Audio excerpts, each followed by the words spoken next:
Hello and welcome to Euphoria. Today we'll have another look at the new Town Hall building MOC that's under development for my LEGO city.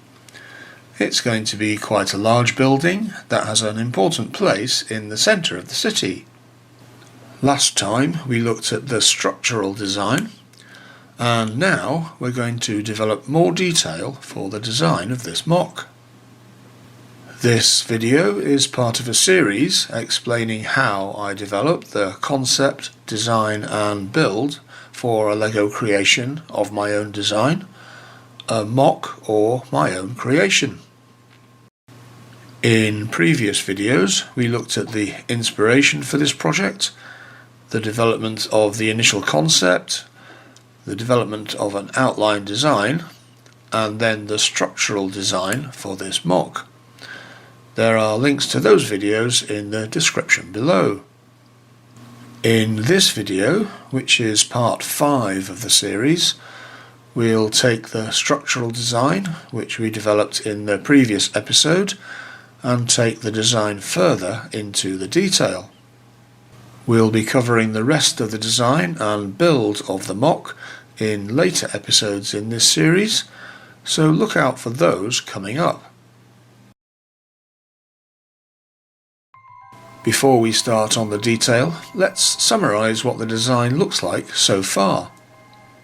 This is going to be quite a large town hall building that does justice to its important place on the main square or plaza in my LEGO city. It will be in a traditional style, which means the building will look like it's built from materials like brick and stone, and I want it to be a classically proportioned building as often seen in European cities. It will have a lower ground floor and the main entrance on the raised ground floor, plus 2 more floors with wings of the building at each side for the ground and first floors. You can see that we've firmed up the size and shape of the building. We've designed the building with the main section in the middle and the wings at each side, and we had a good start at developing the façade with the large windows in the main part of the building and the smaller ones for the wings, and the back windows are formed along similar lines. A major feature of the building is the main entrance and the portico at the front. They're central to the layout of the rest of the building. After quite a lot of trial and error, we worked out how to add the stairs into the building using a stairwell at the back.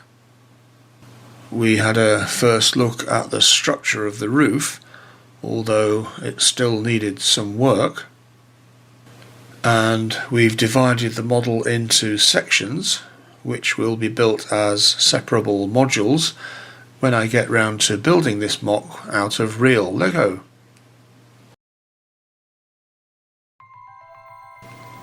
So far we've looked at the main structure of the building. Now we're moving on to the next stage of the design, which will work on more of the detail.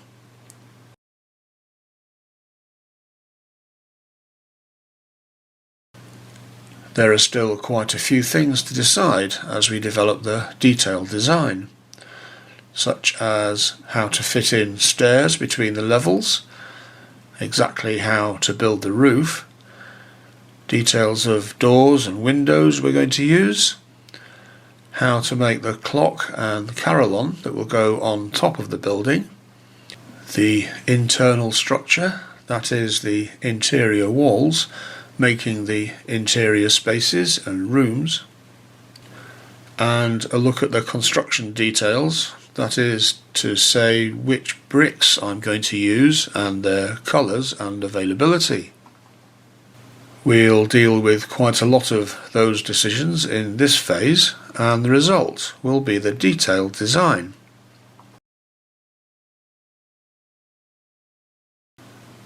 I'll be developing this design in a combination of computer-aided design using LEGO Studio and I will start building some of this using real bricks. This will run alongside the design phase so that I can check how some of the elements fit together physically, to test the strength of some assemblies and to see how things look. In the computer model I can choose any parts and colours I want, but as I may not have all those bricks, I will try things out using what I have, which may be different colours or sizes from those in the computer model. So now let's make a start on the detail design for this MOC. We're going to start by looking at the main entrance and portico at the front of the building.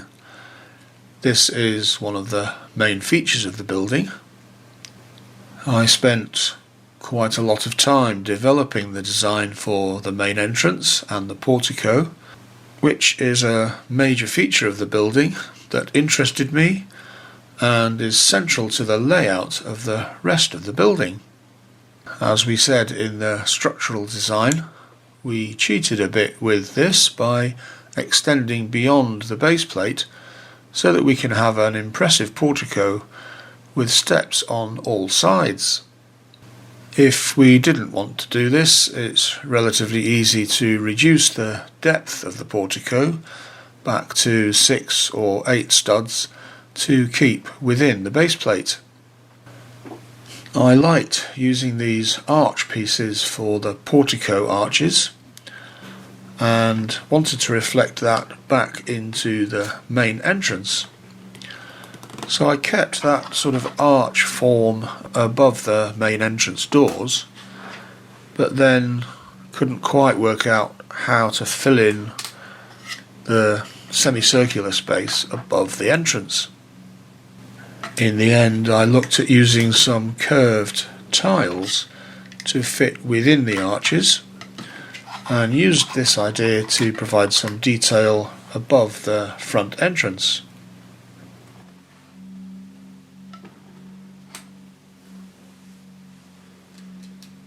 I also realised that I could make the portico the same height as the first floor. It's perhaps a bit high just for a portico, but it means that the roof can then be accessed from the first floor. One of my viewers made that suggestion as well, so I've put doors in the first floor so that minifigs can come out onto the top of the portico, and I've also tiled or paved the top of the portico, and I've also put a balustrade around it so that it's safe for the minifigs. Let's have a look now at some of the details of the façade. In the video about the structural design, we explored various options for the façade.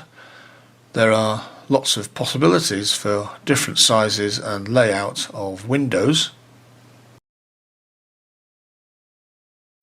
We looked at the use of lintels and arches to support the walls above the windows, and looked at how setting the window frames back from the walls allows the use of larger arches. On the ground floor I could have larger windows, but I decided to keep the windows at 4 studs wide and put the same type of windows in the wings. I think the tall windows, reaching almost down to the floor level, look elegant, and using a choice of frames we can have windows that are 6, 7 or 8 bricks high, depending on the height of the walls. There's quite a choice of window frames and sizes and different combinations, but I found that using more of the smaller frames gives a nicer traditional feel to the facade of the building. It's also nice to add some details, for example window sills using tiles and those plates with a rail. To reduce any visible gaps and to finish off the windows on the interior, I found that we can frame the windows with bricks. I also found this way that we can tie the window framing to the exterior walls using some 1x2 bricks, which adds strength and stability both to the window and to the exterior wall. I wanted to keep the facade looking like it's made of brick and stone. Even with a lot of brick, a building sometimes has other ornamentation, such as columns, different colours of masonry and decorative features and so on. I don't really need lots of columns, except for those supporting the portico, but I did look at adding some coins and other details such as keystones for the arches. Initially I started adding some coloured bricks and plates into the design as a working method to ensure that I had the same levels throughout. I did that as well with my large 5-storey research institute building, where I added some coloured plates into the supporting columns to make sure I had a consistent construction. But I actually ended up keeping some of that in the final design and just making them a slightly different blue, just to add a little bit of lift to the look of the building. For this MOC I started adding in some white bricks and plates, and I also tried making them tan or different colours. I used these for the corner stones or coins, which traditionally add strength to the corners of a building. In Lego I can use the 1x2x2 corner bricks for this, and these were useful as unfortunately there are no corner bricks with the brick profile. I also looked at using single 1x1 or 1x2 bricks in the facade in different colours to provide some contrast. Some of these are required anyway, as there are no 1x1 or 1x3 bricks with the brick profile. At the top of each wall we add a separation layer using tiles. During the design process I often make these a different colour to identify them and keep them on the same level. It's also then possible to hide bricks of a certain colour and sort of see through the model to make sure it's all consistent. And so for that I tend to use a colour that I don't use elsewhere in the design, so it's easy to spot and to select them. From these versions you can see that I was working with walls that are 10 bricks high for the ground floor, but only 6 bricks and some plates high for the upper stories. The use of the larger windows is a nice feature, but with the wings at the sides of the building there's only room for one of those large windows at each side, and we do want to keep the facade symmetrical. With the first floor being only 6 or 7 bricks high, there isn't room for the large arches if I want those large windows, but after some experimentation I found it's possible to keep the large windows and implement the arch on the second floor and still keep the separation layer between floors.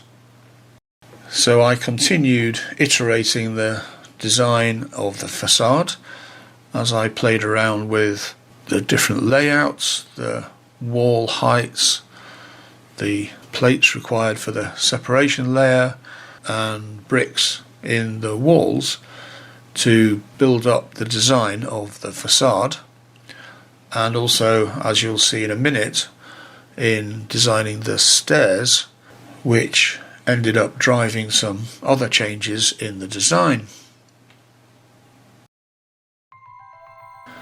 I found fitting in stairs between the levels to be quite a difficult area of the design, but in the end it turned out to have quite an elegant solution.